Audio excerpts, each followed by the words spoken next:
double atrial shadow and prominent upper lobe vessels on chest X-ray in a case of mitral stenosis. Other features of left atrial enlargement and pulmonary venous hypertension are also discussed. X-ray chest PA view showing prominent double atrial shadow, also known as double atrial contour, shadow in shadow, double density to the right of the spine, suggestive of left atrial enlargement. This pattern is typically seen in long-standing mitral stenosis with or without regurgitation. Please subscribe to this channel for future updates. Click on the subscribe button. Press the bell icon after that for all updates. Double atrial shadow has also been described in a case of cor triatriatum with myxomatous mitral valve degeneration producing severe mitral regurgitation. Cor triatriatum can masquerade as mitral stenosis. Here the left atrial shadow reaches up to the upper part of the right heart border. It may be noted that normally right atrium forms the right heart border and left atrium does not reach the right heart border. Left atrium reaches the right border when it is significantly enlarged.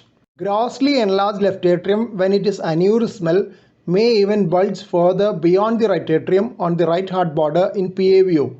Such gross left atrial enlargement is likely in long-standing severe mitral regurgitation.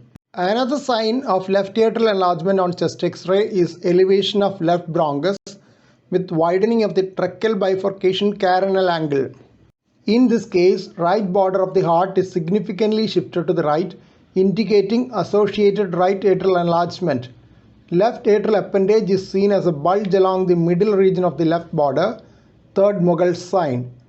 Upper lobe vessels are quite prominent, also known as inverted mustache sign, angular sign and cephalization, indicating pulmonary venous hypertension. Altogether, the findings on the chest X-ray indicate severe mitral stenosis. While evaluating chest X-ray in such cases of long-standing mitral stenosis, close scrutiny for visible calcification of mitral valve is needed. Mild degrees of calcification of mitral valve is better appreciated on fluoroscopy.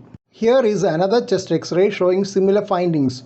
Right atrial enlargement is manifest as a shift of the right atrial contour to the right side, and left atrial enlargement is manifest as a double atrial contour within the right atrial shadow.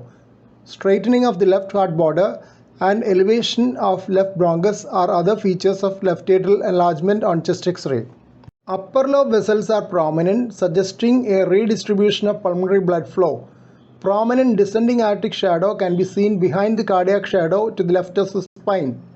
Horizontal lines near the cardiophrenic angle due to thickened alveolar septa are known as curly B lines.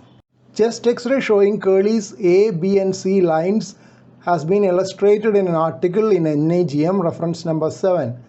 It was in a middle-aged lady who presented with severe hypertension, diabetic nephropathy and sudden onset of breathlessness after discontinuing medications. She had features of gross congestive heart failure. Though there was peribronchial cuffing and cardiomegaly, typical features of biatrial enlargement on CXR were not visible. Here are the first set of journal references. Second set of journal references are here. Final set of journal references. Please don't forget to subscribe to this channel for future updates and click on the bell icon for all updates. Thank you.